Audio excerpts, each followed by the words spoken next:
Welcome to Cads the Mechanic TV.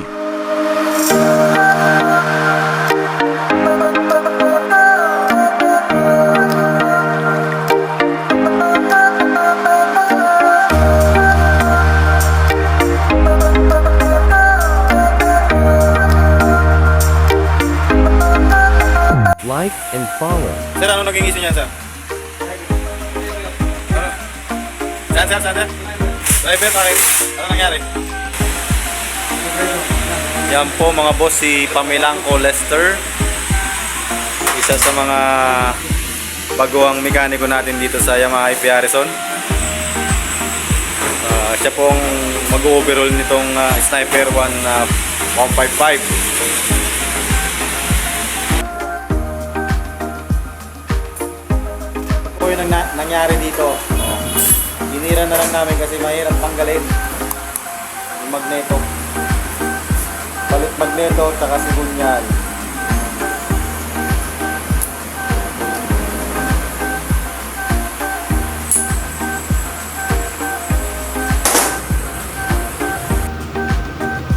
Yan, tinatanggal na po ni Lester yung head bolt. Yan, natanggal niya na.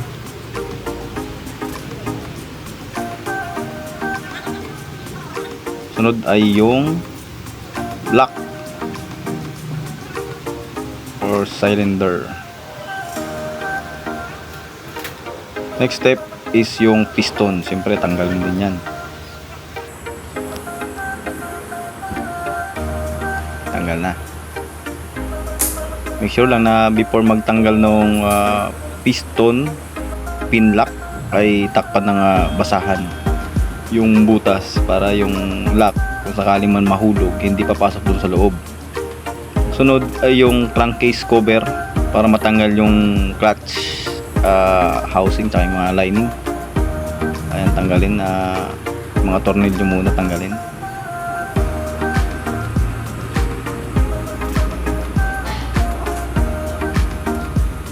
Ayan, tanggal na.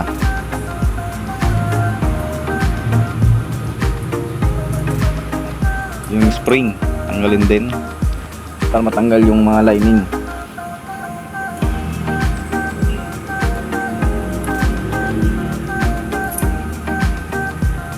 Yun, tanggal na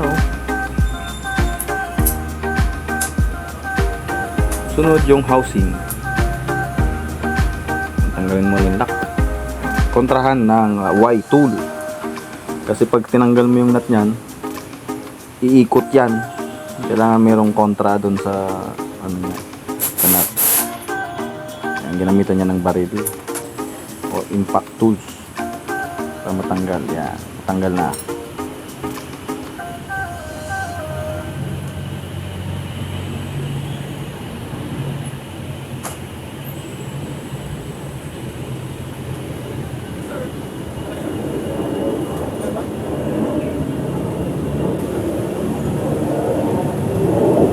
Tandaan lang po yung mga pyesa na tatanggalin para hindi malito sa pagkabit kung sakaling ikakabit na.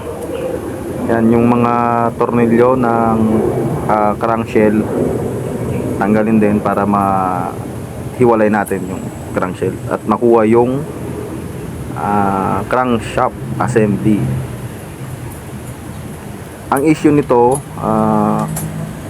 sobrang tigas, sobrang hirap tanggalin nung magneto. Kaya ang ginawa namin, pina-machine shop namin yung Magneto. So no choice ang ginawa ni machine shop kasi hindi rin nila matanggal ng fully. Kinating yung yung magneto para mahiwalay dun sa crankshaft niya. So ang nangyari, nalusaw yung magneto tsaka yung ng crankshaft shafting niya. Napakahirap tanggalin talaga nito. So ang purpose lang sana kaya tatanggalin namin yung magneto nito, papalitan lang yung timing chain lang sana ang papalitan. Dadamay pa yung crankshaft tsaka yung magneto, gawa nang nag-stack up yung magneto. So So recommendation namin palit ng ng crankshaft at nung magneto siyempre. At saka siyempre yung kunya. Palit na rin. Since bago yung crankshaft, bago rin yung kunya. Bago magneto.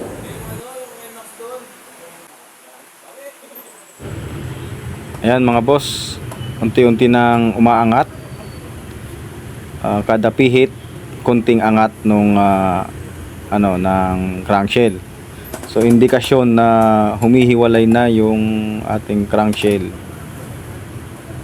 Kasi tinutulak nung crankcase separating tool yung sigunyal niya.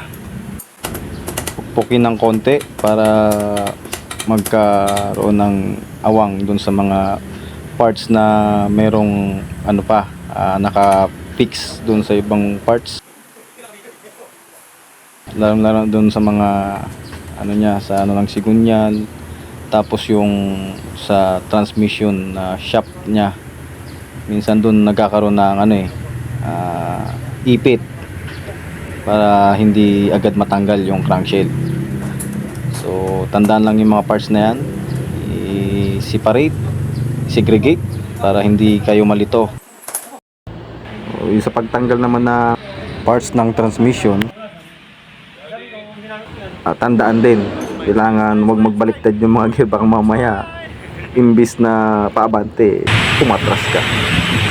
Yan mga boss, tamang pagkalas ng sigunyal, gumamit ng crankcase separating tool. Mga 13. Hindi yan kaya ng kamay. Hindi kaya ng kamay, hindi kaya kagatin.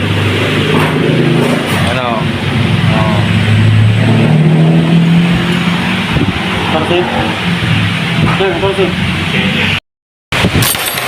Ano? Tubo.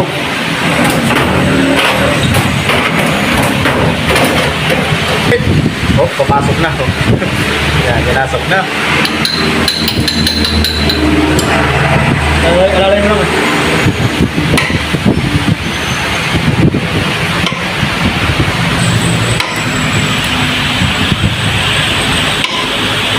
Ayan ha, unti-unti nang umaangat. Ayan na.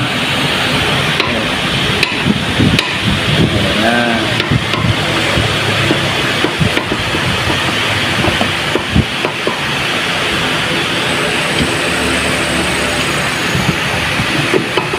Na, umangat. Kita na langit. Bawi!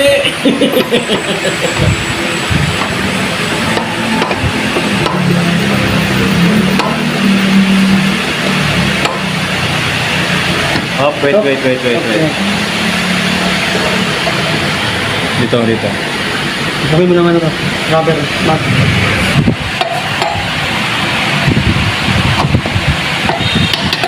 Hop. Ano? Okay ba? Wala. Wala yun.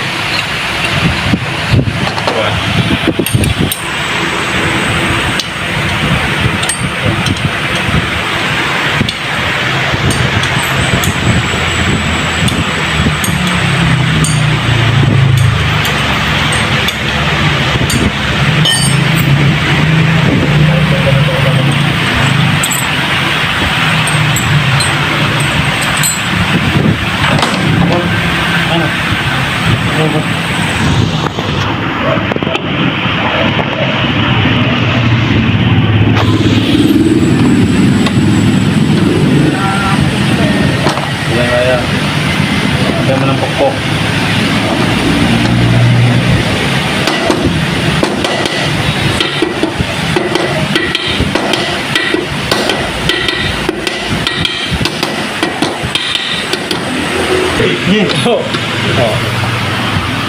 Sabi mo nila.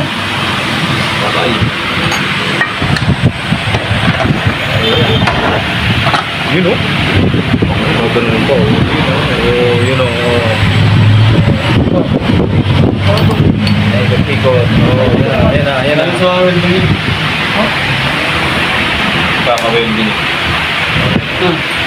Ayan, meron. Ayan o. Tamang pagkalas daw ng transmission gear. Ano yan sir? Wait lang. Spring. Spring na lighter. Oo. Guys, dyan na. Sunod sir, tatanggalin. Tapos ito. Butin mo to. Ilang spring yan sir? Isa lang. Isa? Isa lang ito. Tanggal natin eh. Isa, dalawa? Isa pa lang. Isa pa lang. Ay, isa lang. Tapos ito, tandaan mo yung mapa. Alin sir? Yan nalagay. Ito yun, tugot ito. Yan, second. Yan nalagay, second. Kailangan second lang tanggalin. Ito, second din. Ito, may ito, di ba? Mapa yan. Pangalawa yan. Tapos yung pinakauli. Yan po, sa pagkalas ng makina, dapat tatandaan natin yung mga Top niya. yan. Oh. Ito lang. Ay, nalaglag pa na yung isang spring. Sumalit dalawa nga sir. Ano sir? Ayan, ito. Tugot mo yan.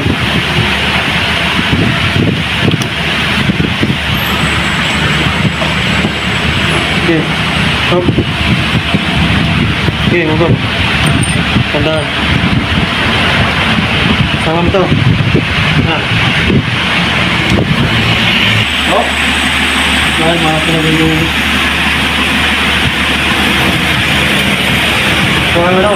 Gata. Gata mo. At yan na nga mga boss, kakabit na po natin. Ayan. Make sure na nakakabit yung dowel, tapos naibalik ng maayos yung sigunyal bearing tsaka yung mga transmission gear. Higpitan ng maayos yung mga tornilyo, tamang higpit, huwag naman over tight, baka maputol yung mga tornilyo ng crank shell natin.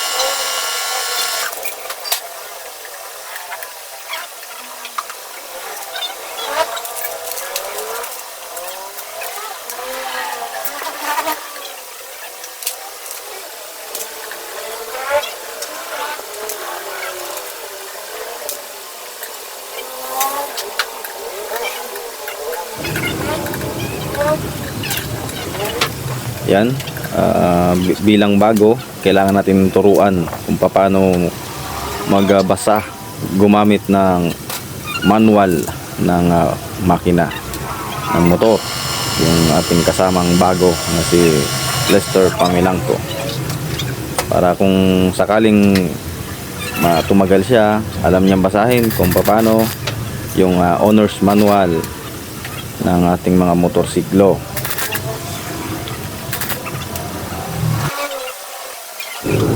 At yan na nga, ibabalik na natin yung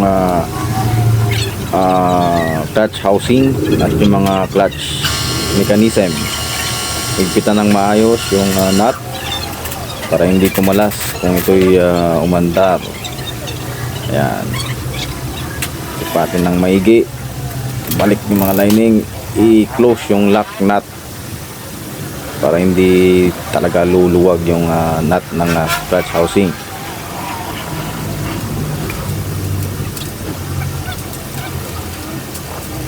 Balik yung mga spring, yung tornilyo.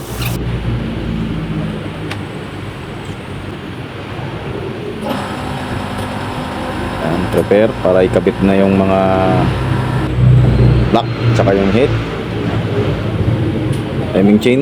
Ayan, mga bagong pyesa.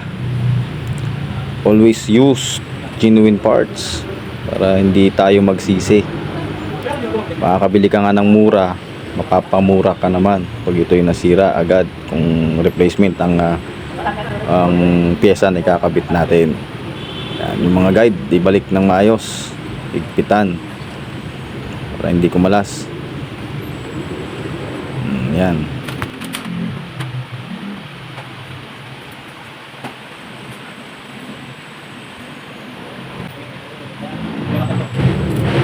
Yan, sa pagkabit ng piston,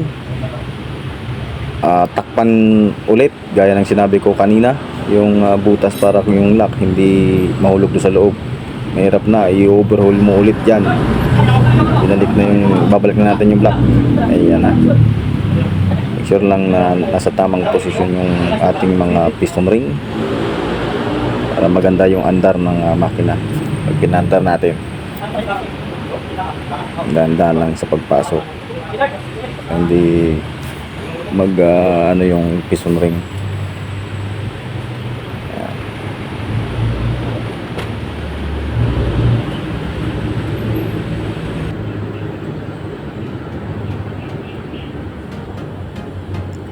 Yan po yung mga kinalas natin kanina, mga picture memorabilia ng pag-overhaul natin ng Sniper 155. Yan, malinis dapat bago ikabit para walang mga dumi pagka umanda. Yan, si Lester yung naglinis niyan. Napakalinis ng kanyang pagkakalinis. Dapat malinis talaga para goods yung loob ng makina.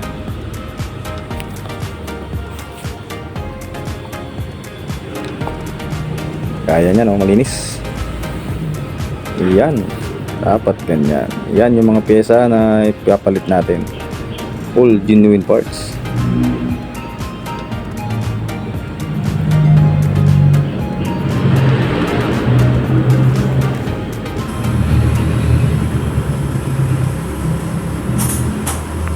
At yan na nga, piniprepare na natin para isalpak na dun sa body niya yung makina.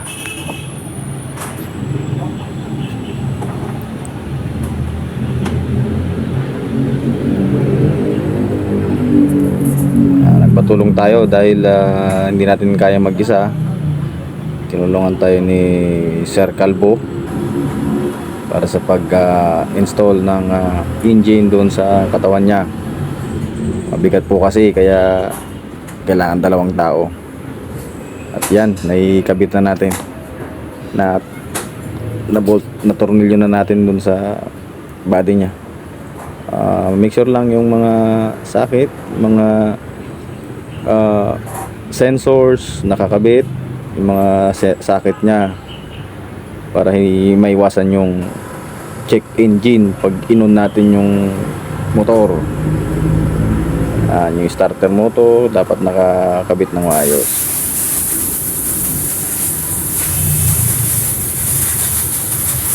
Bago pa andarin, dapat make sure lang na i-double check natin lahat para maiwasan ng pag magka-problema. Ayan na po mga boss, nakakabit na natin yung makina. Pa-andarin na lang natin. Sana patino ang andar nito. Ayan na, nag-coolant na lang. Inaantay na lang natin yung langis sa loob. Paanda rin. Ayan na po mga boss, umaandar na yung makina ng sniper na to. Tapos palitan ng sigunyal saka ng magneto. Natin na natin na bumulwak yung ulan para ma-bleed, maiwasan yung air lock at mag-overheat.